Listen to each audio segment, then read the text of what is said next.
کیا آپ جانتے ہیں کچھ وقت کے بعد جو ہمیں یہ بہت بڑے بڑے شہر نظر آ رہے ہیں کچھ ہی سالوں میں پانی کے نیچے ہوں گے؟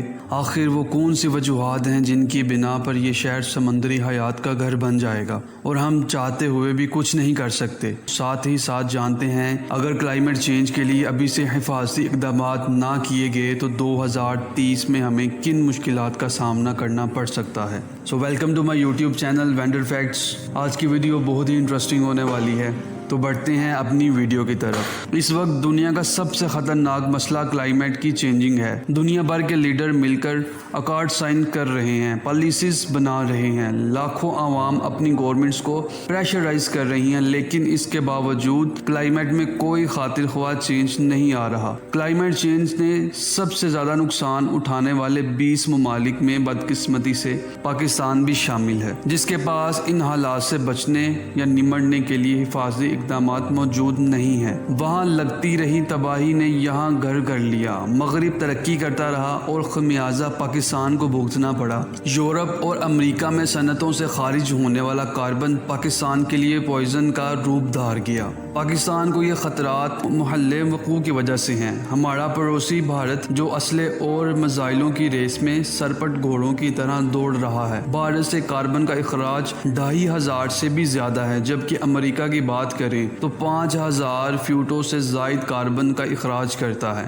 آج بھی یہ تلوار ہمارے سر پر کھڑی ہے۔ وہ کیا وجوہات ہیں جس کی وجہ سے دنیا اس سٹیج پہ آ گئی، اور کیا طریقہ کار ہے جس کی وجہ سے ہم کلائمیٹ کو بہتر بنا کے انسان کی زندگی تھوڑی آگے لے جا سکتے ہیں؟ دنیا کے 20 ممالک میں کاربن کا پھیلاؤ تیزی سے بڑھ رہا ہے اور اسی رفتار سے پاکستان کی گلیشیئرز پگھل رہے ہیں، حالانکہ کاربن خارج کرنے میں ہمارا حصہ ایک حصے سے بھی کم ہے۔ این وی ہیورڈ اسٹارپریڈ سائنٹسٹ کا یہ کہنا ہے کہ کلائمیٹ چینج میں 95% ریزن جو ہے وہ ہے ہیومن ایکٹیویٹی کی وجہ سے۔ ہم بہت سارا فوسل فیول جلاتے ہیں۔ اس کی ایک اور وجہ یہ بھی ہے کہ آبادی میں اضافہ دن بدن بڑھتا جا رہا ہے۔ 1950 سے لے کر آج تک صرف 70 سالوں میں انسان کی تعداد 3 گنا بڑھ گئی ہے۔ ظاہر سی بات ہے جب انسان کی تعداد زیادہ ہوگی، اس کے کھانے پینے ریلائنمنٹس جانوروں کے ساتھ منسلک، یعنی کہ گوشت کھاتے ہیں، دودھ دیتے ہیں، تو جتنے زیادہ انسان اتنے زیادہ جانور، تو جتنے زیادہ جانور اتنی زیادہ میتھین گیس،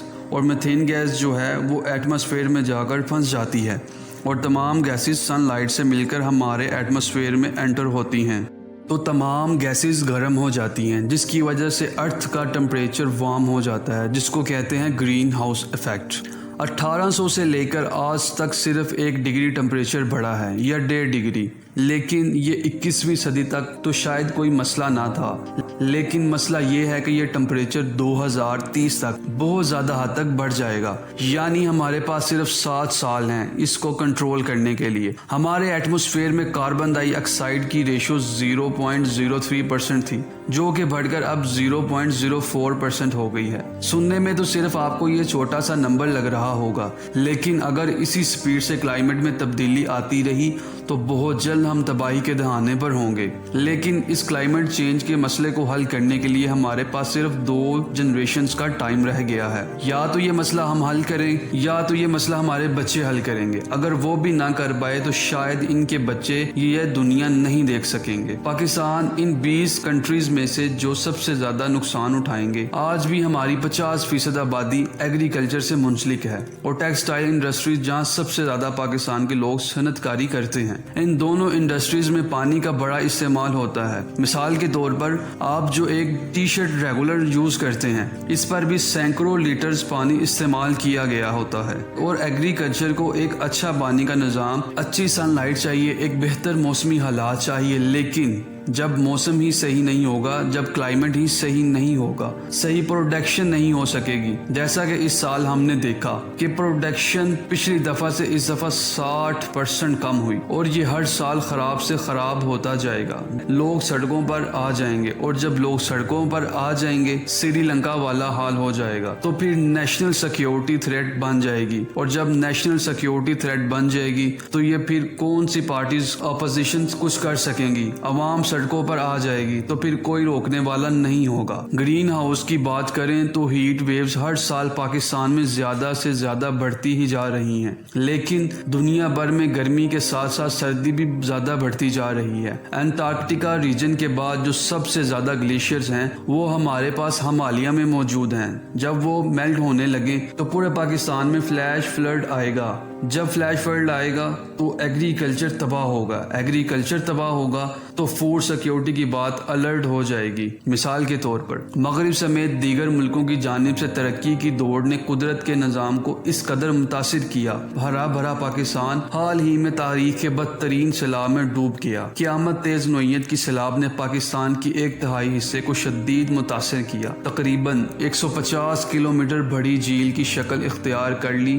بارشوں کا حجم صرف سندھ میں 28 انچ کے قریب تھا، جو پچھلے 30 سالوں کی اوسط سے 6 گنا زیادہ تھا۔ ملازمت سے لے کر زرعی فصیلیں اور املاک ملا کر پاکستان معیشت کو لگ بھگ $40 ارب کا نقصان ہوا۔ اور اس کے علاوہ سمندر کی بات کی جائے تو جب وہ سارا پانی سمندر میں جائے گا تو سی لیول رائز ہوگا اور دنیا بھر میں تباہی کی وجہ بن جائے گا۔ مائیگریشن کی بات کریں تو انسانوں کی مائیگریشن کے ساتھ ساتھ دوسرے حیاتیاتی مخلوق بھی مائیگریشن کریں گے، اور جب وہ مائیگریشن کریں گے تو ایکو سسٹم ڈسٹرب ہوگا۔ یعنی کہ اگر ایک مگرمچھ کسی علاقے میں فلاں پرندے کا انتظار کرتا تھا کہ وہ سائبیریا سے پرندہ آئے گا اور ونٹر ویکیشن یہاں پر گزارے گا تو وہ اس پرندے کا شکار کرے گا، تو وہ بھی ایگزیکٹ ہو جائیں گے۔ دنیا کا عظیم نظام دھرم برم ہو جائے گا۔ پوری دنیا میں لڑائی جھگڑے جنگوں کے خدشات سامنے آئیں گے، اور ان تمام تھریٹ سے بچنے کے لیے گلوبل لیڈرز سے پیرس میں 2016 میں ایک میٹنگ ارینج کی، جس کے مطابق ان کا ٹارگٹ یہ تھا کہ 2080 تک دنیا کا ٹمپریچر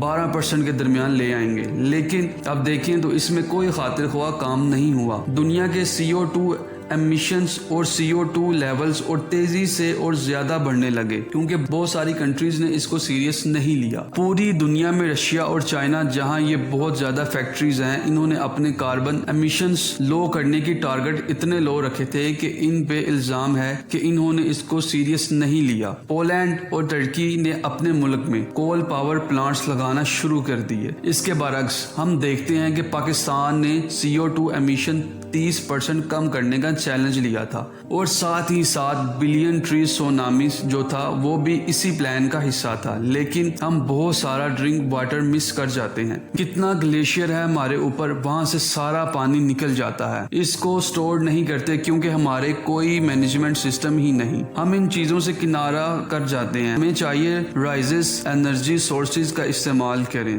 پاکستان میں اتنی دھوپ نکلتی ہے، پاکستان میں بھی انڈیا کیمپ اور موراکو کے سولر سسٹم کی طرح ہم بھی گورنمنٹ لیول پہ بڑے بڑے سولر پلانٹس لگا سکتے ہیں۔ ونٹر بائن بدین میں بہت ہوا چلتی ہے، وہاں اس جگہ کو بھی یوٹیلائز کر سکتے ہیں۔ ہمیں ایجوکیشن کی ضرورت ہے، لوگوں کو سمجھانے کی ضرورت ہے کہ یہ ایسی جنگ ہے جو کہ آپ نے اپنی ہی زندگی میں لڑنی ہے۔ اگر ہم نے اپنی پریکٹسز چینج نہیں کی، ہم نے اپنی ڈائٹری ہیبٹس چینج نہیں کی اور اینیمل بیس پہ لگے رہے تو میتھین کی وجہ سے گرین ہاؤس ایفیکٹ کتنا بڑھ جائے گا اور ہماری زندگی کی کتنی تباہی ہو سکتی ہے۔ ہمیں اپنے آپ کو اپنی پریکٹسز کو لمٹ کرنا ہوگا، اپنی عادتیں تھوڑی سی ان لرن کرنی ہوں گی اور کچھ نئی چیزیں ری ارن کرنی ہوں گی، جس کی بہت ضرورت ہے۔ امید کرتا ہوں آپ کو یہ ویڈیو پسند آئی ہوگی۔ ایسی ہی انفارمیٹیو ویڈیوز دیکھنے کے لیے ہمارے ساتھ بنے رہیں۔ ملتے ہیں ایک نئے ٹاپک کے ساتھ۔ اللہ حافظ۔